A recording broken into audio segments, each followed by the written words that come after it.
right now. Today is the day that you choose to change the rest of your life.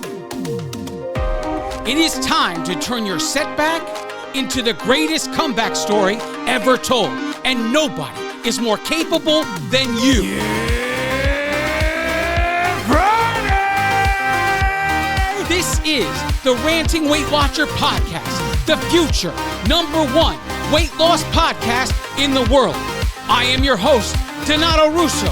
I hope you enjoy the show today. If this is your first time here and you enjoy the show, please subscribe and spread the word of the Ranting Weight Watcher podcast wherever you are and to whomever will listen. If you'd like to connect on social media or wherever else, check out my Linktree page, Linktree/the Ranting Weight Watcher. Let's connect today. Hello, everyone. Welcome to episode 181 of the Ranting Weight Watcher podcast. If this is your first time here, I want to welcome you to the show. If you enjoyed, I hope you please consider subscribing. If the app you're using allows you to rate the show, please consider leaving a 4-star or 5-star rating. Also, if it allows you to leave feedback about the show, please consider leaving feedback. What happens when you do each of these things is the algorithm updates, and anybody who might be looking for a weight loss related podcast will find the Ranting Weight Watcher podcast just a little bit easier, and you would help the growth of this podcast in the process. One of the best things you can do to support this show is to literally tell anybody who you know that's in the same position we are in about the show. Tell them how much it's helped you and then pass it on. If I tell people to listen to the show, I just sound like a salesman. But when you tell someone to listen to the show, it's like sending them to your favorite new restaurant. They will come quicker from you than they will listening to me say, come. I want to give a special thanks to a brand new financial supporter to the podcast. Jane, thank you so much for considering this show an investment, and it just mind boggles me that anybody would invest their money, their hard-earned money, and help the growth of this podcast. Thank you also to the other financial supporters who have already been supporting the podcast. If supporting this podcast financially is something you're interested in the description at the bottom of this podcast, you can scroll down and see the Linktree link. You can click that, and you will see that on the website that loads. If you wanted to become a financial supporter, it is there. Well, let's not waste any time. Let's get into this! Journey updates. I am up this week 1.2 pounds. Total loss since January 2019 is 178.4 pounds. You know how I do it. I'm not going to go crazy into this. This is the first gain of 3. We don't make any changes whatsoever until we get 3 gains in a row. So I am officially on week 3 of my little experiment. I told you guys last week that I am treating my body like a little bit of a laboratory experiment, and ran into some bumps last week. And so I think I did a good job fixing that this week. You know, I gotta say, it is amazing. I mean, I already knew what protein can do for your satisfaction, right? But there's one thing I switched here, and I'm choosing fattier protein, which literally, it's against everything we've been taught. The experiment has to do with some health conditions that I think I might be able to fix. So we're going to see. We're going to experiment here. I don't know how long this experiment's going to go on, but I have to reach a point where I'm only eating meat for a little period of time, and I think it's going to be 30 days. Once I get to that point where I'm only eating meat for 30 days, then we will see what happens to the skin condition in that process. There are other people that I know that have different skin conditions than I do, but have switched to this lifestyle of carnivore and their skin conditions are gone. From what I hear about this transition, there's so many things that can be fixed. And it's not just skin conditions. We're talking about arthritis. I've heard some incredible stories. Testimonies, I should say. I heard some incredible testimonies of people that are in their senior years who have totally changed their health by eating in a carnivore lifestyle. So my idea is to get there, stay there for 30 days, and see what happens with the skin from that point on, and then make another decision after the 30 days. It's just weird how I have only added some things, and literally these things have made me so satisfied that the carbs just went out the window. I told you guys not too long ago, it wasn't too many episodes ago, that I said that I didn't think I would be able to go any lower than 175 grams per day on carbs. Even though Christine's book recommended I be at 144 based on the macro type. And, you know, I talk so often about levels, right? I say to you that when things slow down, it's like you're coming to the next level. Things are about to get harder. And one of the things you need to do is educate yourself. And then you take on the next level. And the more weight you lose, the closer you get to your goal, the harder it becomes to lose weight. And a lot of that is if you keep educating yourself, the decisions of what to make in those times become easier, right? It just becomes this mental game of, are you willing to make these changes? We are taught a very, very friendly and easy on the ears message of eat what you want and lose weight. And in the beginning, that works just fine. But at some point in everybody's journey, it's not going to work anymore. And you have to start to say goodbye to certain foods that you eat on a regular basis, switch them out with something else, and eat those other foods that you love less often. I'm not saying you get rid of them. I'm saying you eat them less. You don't need to have certain things every day or even every week. As you progress, it may go from every day you have something to once a week you have something to once every 2 weeks you have something, and so on. It doesn't mean you ever stop eating it. It just means you eat it less and less.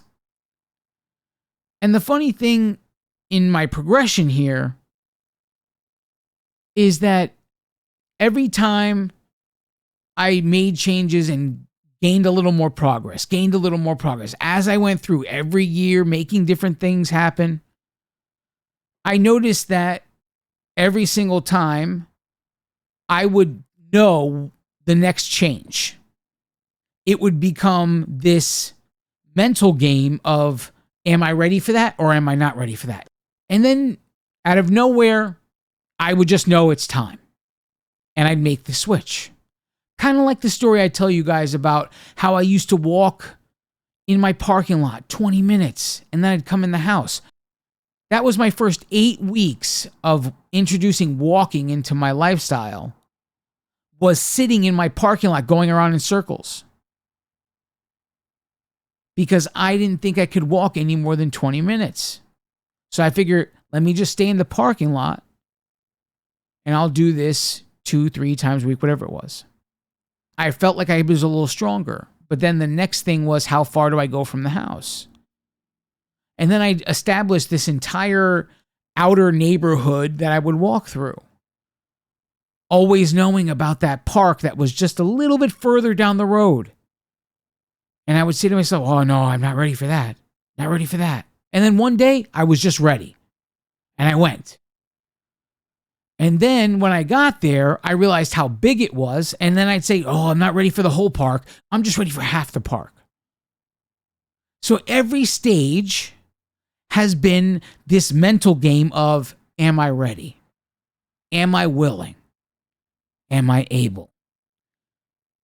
The one thing I could tell you is I've always been able. It's have I been ready and have I been willing are the two really main questions every time I transition into something else.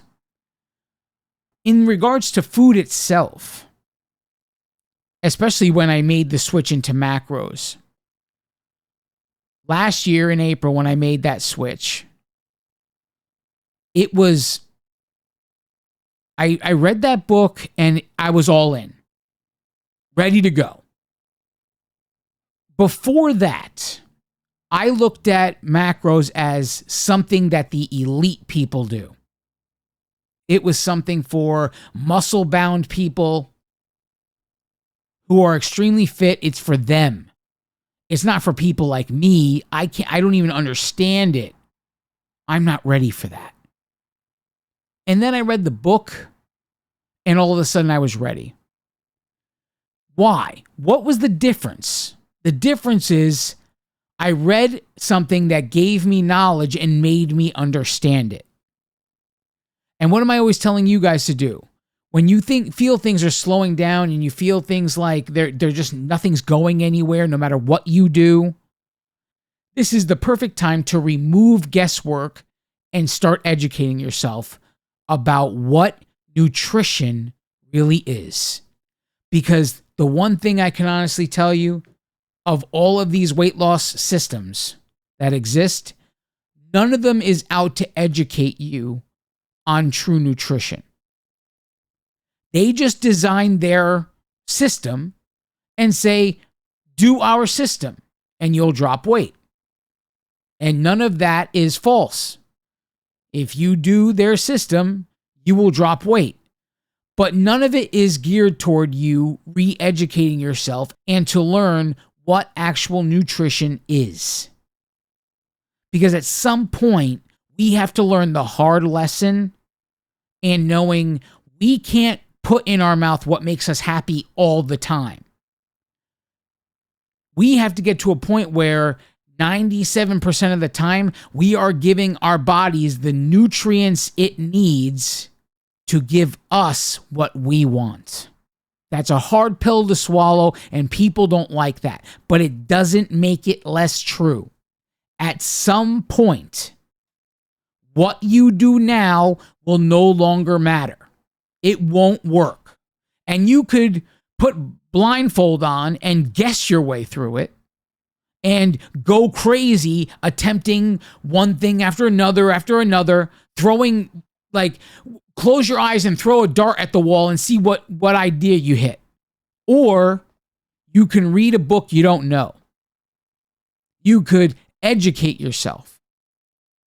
And then all of a sudden, it just becomes, instead of asking, what do I do? The questions become, how do I do this? What's my plan to implement this? How do I transition over? And I found that every time I reached a point like this and I finally understood it, I was ready. Everything I've attempted has been a transitionary thing. When I transitioned from WW to looking at the macros of what I'm doing, I used macros to decide what food to change. Because just knowing the points of something wasn't enough anymore. Because now I needed to know what percentage of my diet was protein, what percentage of my diet was fat, what percentage of my diet was carbohydrates. And my impression was that the highest percentage was already protein. And yet, when I started tracking macros and started weighing literally everything that went in my mouth, I discovered that I was eating 3 times more carbohydrates than protein. And in my head, it was the other way around.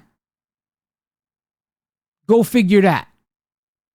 because certain things in my daily intake, I never even consider them to be carbohydrates. You know, when you look at certain things, you're just not thinking that's a carbohydrate. You think carbohydrate, you think bread, you think cookies, cake, whatever, sweets.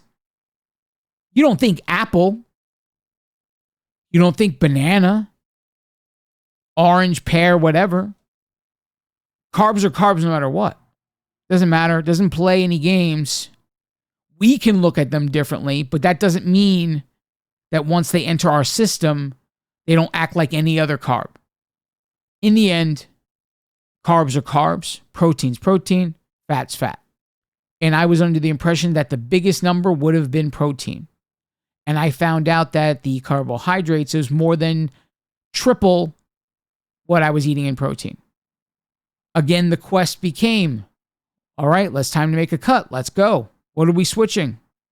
What are we doing? What does this fruit become? So I went from 600 grams a day plus, let's say the highest point was 650 grams of carbohydrates versus 190 grams of protein. I had to transition and almost drop it as low as the protein was and then raise the protein. So that's what I started to do. But I did it transitionally.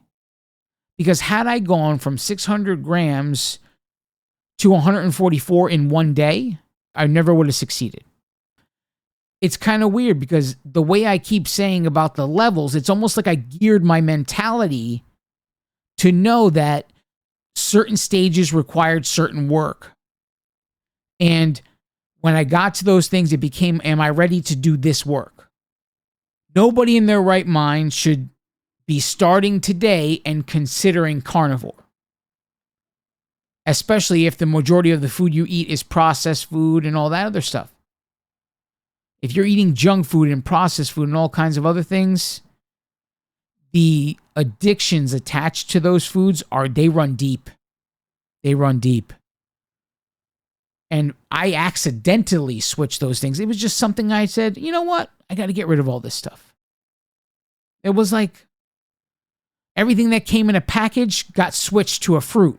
And that's how I ended up having such high carbs, is because instead of eating whatever WW chip snack or a cookie snack or granola bar snack from WW or whatever other company there is, it became an apple. It became a banana. It became a whole food item. I was obsessed to switching as many things as I intake a day as possible to whole foods. And then the next obsession became switching as many of those whole foods as possible to certain nutrient-based whole foods.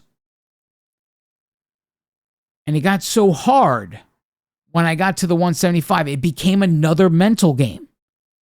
I didn't see a way because I was thinking the wrong way.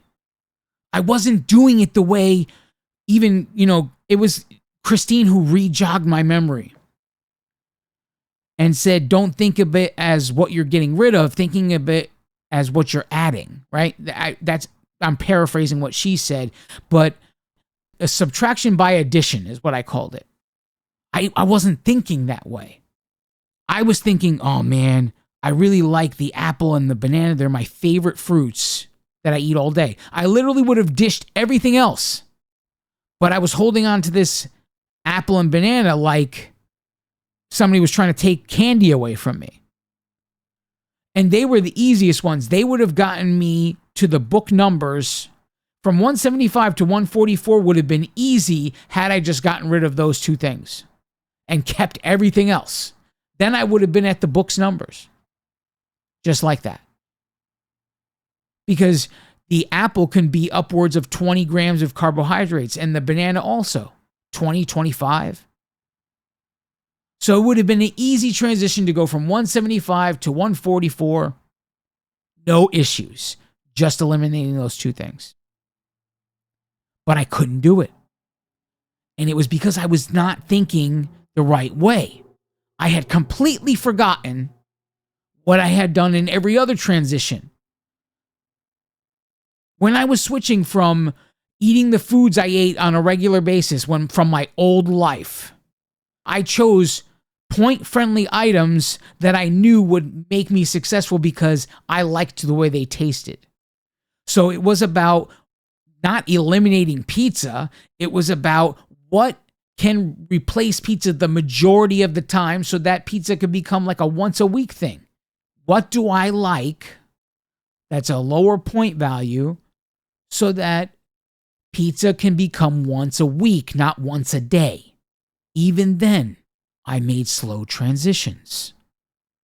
Even then, it was always about what will it change to, not what am I eliminating. Every time I made a transition, it was like that. But for some reason, to go from 175 to 144, it's like I completely forgot that whole idea. Subtraction by addition. In my desperation to try and heal myself as naturally as possible without having to deal with being a laboratory experiment of big pharma for the rest of my life, I found people with autoimmune conditions switching their lifestyle to carnivore and finding healing there. I found a whole lot more than that. I found people who had Parkinson's and now they're completely different person. I found people who had rheumatoid arthritis, completely different person. I found other people who have been on carnivore for 65 years. They are 83 years old and don't look a day over 58. It's crazy ridiculous. And so many other people, bedridden, unable to walk. I mean, so many inspiring stories. And it got me thinking, like, what if we were completely lied to? Because all these things start falling into place. Everything that is approved for what you eat by any authority in this country. What if we're being lied to about all of it? Think about everything that's been demonized. And think about, never before have we had more education of how to be healthy, and never have we been more sick. Never have we had so many gyms and fitness centers, and never have we been more obese. Never have we had more and more supplement places, and we are more and more vitamin D deficient. How? How does that happen? How is there a GNC on every corner, and yet we are the most vitamin deficient people probably in the world? How is there a gym every 10 feet for $10 a month, and yet we are the most obese country? How? Does it have anything to do with what we are being taught is healthy for us? I don't know. We're going to take a break. Don't go anywhere. I now present to you the Ranting Weight Watcher Accountability Creed. If you choose this day to say this creed, you are accountable to me, the author. You are also accountable to all of those before you who have taken the creed, and all of those after you who will take the creed. But most of all, you are accountable to yourself. Now recite with me the Accountability Creed.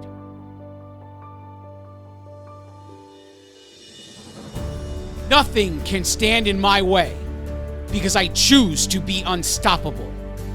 My challenges crumble in my presence because I choose strength when I am weak. My insecurities have no power over my life because I choose confidence in the face of fear. I own every last one of my mistakes because I choose growth over mediocrity. The mirror and the scale are powerless because I move forward in spite of the result. Circumstances are not obstacles because I see solutions instead of problems. The demons of my past can no longer torment me because I choose to renew my mind daily. All things are possible as long as I believe, because if God is for me, who can be against me? This is the creed I declare each day. It is about what I do, not what I say. I will learn the work that needs to be done. I will never stop, even when I've won. I will work consistently, no matter the cost. I refuse to believe that all hope is lost. I will work when I want to.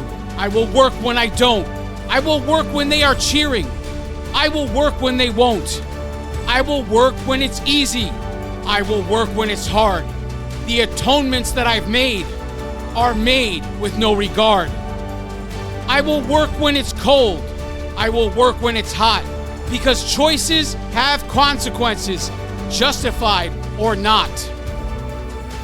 When I think I know it all, I will start back at one, because regardless of what I think, the work is never done.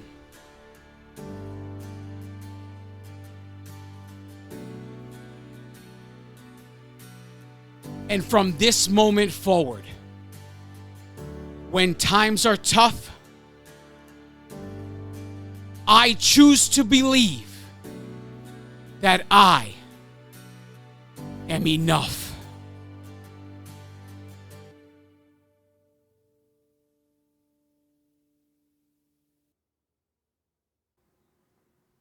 And we are back. Thanks for sticking with me. I don't know, but there's a new show. There's a new show on Netflix right now. And it's called Dopesick. Dopesick. Dopesick. It's one word.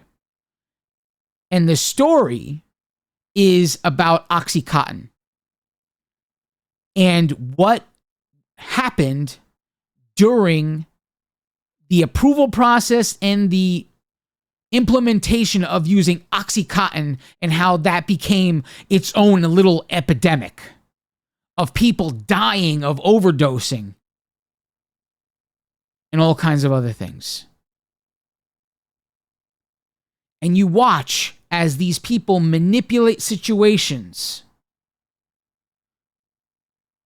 And you think, if you have the brain I have, I think the world is filled with criminals. And the more polished the people look, the more of a criminal they actually are. That's the way my mind works. And you can call me crazy for that. I don't really care either way. But to see it all in action, it's almost like they're so arrogant, they are pushing it in your face, saying, yep, this is exactly what we did. And you're going to pretend it's not real because this is a TV show. You're going to go on saying, no, those authority people really care about us. They wouldn't do that. This is just a TV show. That's how arrogant they are, that they can put out a TV show that would show the entire playbook of how it's done. And you literally can sub any medication you want. Change the Oxycontin to whatever you want. It's the same story. Any single drug that's ever been approved in any fashion for any way, shape, or form, you can plug, change the name on the screen in your mind, and you could see it all play out. That's how the world works. That's how it's happening. And you know, it's funny because I don't know if you ever watched the show The Sopranos. This was an HBO television show, and it's still available. Like, you can have HBO, the streaming service for HBO, and you can watch the entire series of The Sopranos. The The Sopranos was out in the 90s, and I believe it ended in the 2000s or the late 90s, something like that. And it was about a New Jersey crime family, Italian New Jersey crime family. There was rumor during that time period that whoever was writing the show had to have an inside tip. Had to have an inside tip because he was just getting way too many things of the inner workings of how things are organized. He was getting way too many of them right for him not to have an inside connection of how these things work. So if you can tell me that, why not this? Why not this is the blueprint for exactly how they made us sick and made a bunch of money while we did it. Everything is a problem and solution model. The whole world is set up that way. A problem is caused. Oh, wait, we have a solution. It happens over and over and over again. The Ozempic drug that they're pushing so much, 10 years from now, there's going to be a problem that caused from it, and they're going to have a solution. Mark my words. Something will come from this, and there will be a brand new drug to treat the chronic condition created by the scenario. They're already ready for it. You could take that, you can leave it, you could do whatever you want with it. Doesn't really matter to me either way. But I have seen way too many things happen. And especially now where I'm at in my journey. And to watch these people, and especially seeing that, and I only just recently started watching that, the Dope Sick TV show on Netflix. The stories I've been hearing, the testimonies I've been hearing, all of these things. So many of these people used to be vegan even. And now they're carnivore because they made themselves sick. I don't know what to say about any of it, except that when you see the people making money, that's how the world works, right? Money. Money is how the world works. It's not me. It's biblical. The love of money is the root of all evil. It's there. Grab a Bible, look for it, you'll find it. The love of money. It's not money. The love of money is the root of all evil. And when you see the inner workings, when you watch that show, of how they made it and they convinced physicians to use it and caused a pandemic of people addicted to opioids, and they made a crap load of money in the process. And to watch them, I understand this is like a dramatized version, right? This is not a true story by any means. I'm sure of it. They would never acknowledge that this is based on a true story because actual companies are being named in the show. The people who actually created OxyContin are being named in the show. But all of the inner workings are there. And to see a family laughing about the profits. Laughing. All of it ties together. The politicians, the FDA, the ADA, all of them. This one gets a kickback. This one gets a kickback. Everybody gets a kickback. And once This person sits on whatever council in the FDA and approves everything.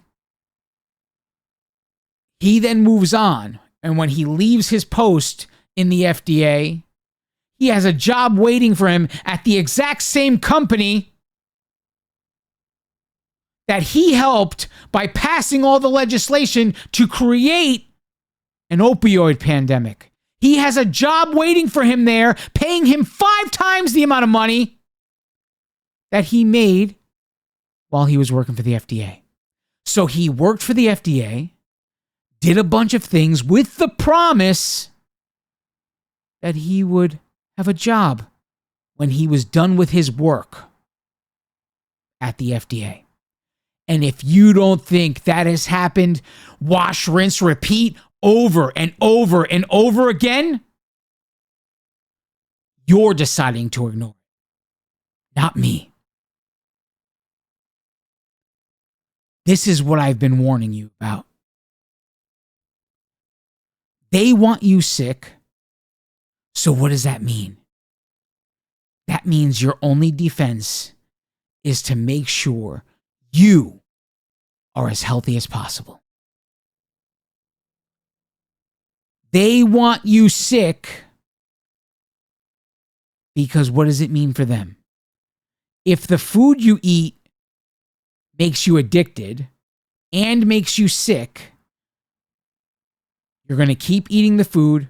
You're going to end up going to the doctor. The doctor's going to give you the medication. Never once will they ever tell you to change your diet.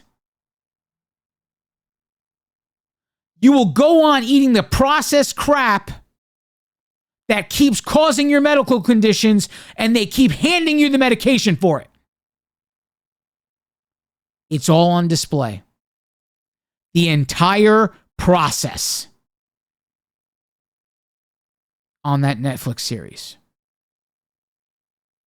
You want to pretend these people making all this money actually care about you? Go right ahead. I believe the words in that book that was written thousands of years ago that says, the love of money is the root of all evil. That's what I choose to believe.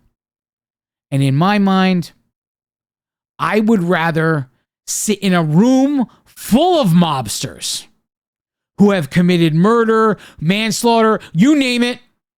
I would rather sit in a room full of those men any day than in a room full of the men that are creating the health problems that this country has. So why am I telling you all this? I'm telling you all this because of the mental struggle it has been for me to make this switch. I added fattier meat to my daily intake just to see how my body would react to the additions. And something happened that I never saw coming. See, what I thought would happen was I would introduce this meat and then I would go about my day as I had been all this time. That's what I thought was going to happen when I started all this. I added a pork chop to my breakfast. My breakfast before the pork chop was 3 eggs with cheese, hot peppers, and Canadian bacon in like an omelet. And rather than eliminating any from that, I added a pork chop on top of that. Everything we are taught is that high-fat meats are dangerous. We should stay away from them. But the addition of that one pork chop being a fattier meat, actually being on a bone, and eating that in the morning, eliminated a whole bunch of food in between 6:30 in the morning and 2 p.m. There's a whole bunch of snacks that used to happen in between there. And they are almost all gone. Almost every single item. Because when 2 p.m. comes, all of the stuff that I didn't eat is still in the lunch bag. And instead of eating that, I ate more meat because I had a burger in there. And I had my turkey. I ate all of that meat next. And you know what happened? I didn't feel like eating the banana. I didn't feel like eating the apple. I didn't feel like eating the clementine. The baby carrots, the bell pepper, all gone. And what I used to be struggling at 175 grams of carbohydrates, I was struggling to go lower. Today, as we speak, as I record this on Tuesday night, my total carb intake for today is 32 grams. And the only difference between this Tuesday and the other Tuesdays before this is there's an added pork chop and an added hamburger. And everything in the middle got skipped because of those two additions. I went from 175 grams of carbs and struggling to 32 grams and just fine. Fully satisfied. That's the thing. That's the key here. The satisfaction that came with eating that pork chop at 6:30 in the morning, along with those eggs, the amount of satisfaction. I didn't even think about food again until about 2 o'clock, 2:15. It's amazing to me. If we can get off the idea that fatty meat is bad for us and realize that the real things that are causing all our problems is all of the other crap that we put in our body. All of the packaged crap that you take a wrapper off of that has a shelf life of God knows 20 years. Some of these things. If we came to them in 20 years and opened that package, it would be just as fresh as it is today. What did they do to that food to make that possible? That's what's causing all our sickness. It's not even the food itself in the wrapper. It's what they did to make it last 20 years. But you insist on continuing to eat that, and you also insist on believing everything you're told that these things just come with age. It has nothing to do with what you're putting in your mouth. When you get old, you just get sick. When you get old, your body gets tired of fighting. Fighting everything you throw down your throat.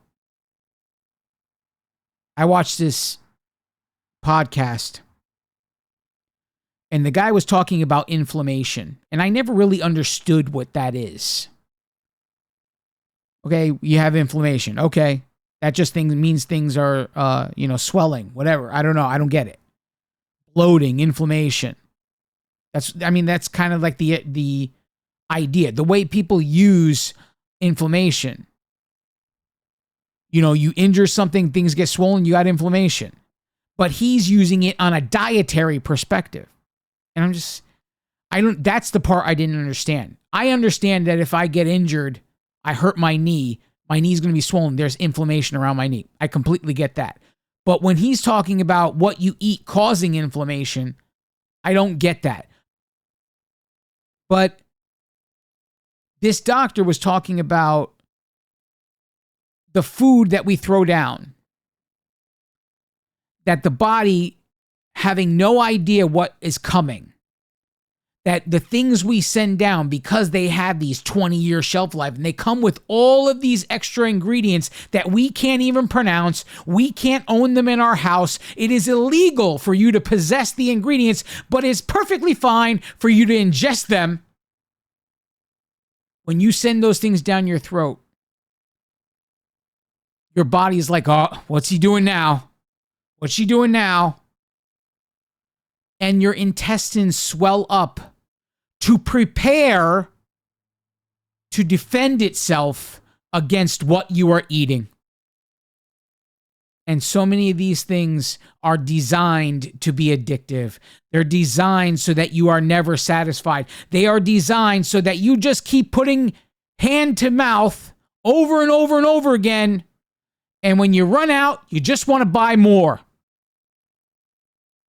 Meanwhile, your whole body is fighting, and it doesn't know what to do with these ingredients, so they all get sent to your liver.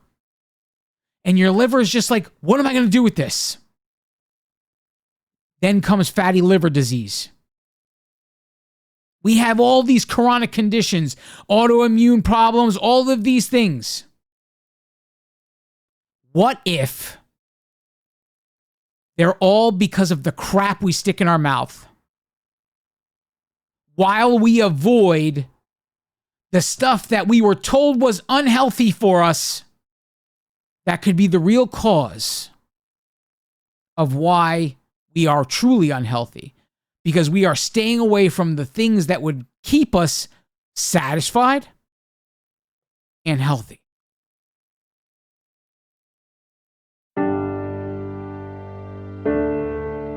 Like I said, you could take or leave what I'm telling you today. It doesn't affect me either way. I don't gain anything from you listening to what I'm saying. I literally gain nothing. The only thing I have to gain is a bunch of people thinking I'm nuts, thinking I've lost it, thinking I am off the deep end. But you know what? I have never been more clear in my entire life. I have never seen more for the way the world works than I do right now. And it is disgusting. Absolutely disgusting. Every last bit of it. And you know what? As long as there's one person listening to me, they're going to hear the truth whether they want to or not. The way this world is designed and the way they are telling you to eat is killing you. It's killing every single one of us. The food makes us sick. You go to the doctor gives you medication that keeps you sick. He gives you additional medication to keep you sick. And never once do they tell you to stop eating what you're eating and you'll stop being sick. You know why? Because then their money will stop coming in the door. That's the real thing. The love of money is the root of all evil. Take it or leave it. That's the truth. There's a reason that scripture sits in that book, and I'm showing it to you. We are seeing it on a daily basis everywhere. Everything is quid pro quo. Everything. And it's your choice to look away. It's your choice. The ailments you have are not because they come with old age. They're because of what you're putting in your mouth. And if you didn't put it in your mouth, you wouldn't need the medication you need either. So the food companies get their cut, the doctors get their cut, the insurance companies get their cut, everybody gets their cut. You die, and you die penniless, and nothing gets passed on to the next generation. All because you were never taught that what you eat matters. Instead, you were enabled to believe it doesn't matter at all. I love each and every one of you. God bless you all.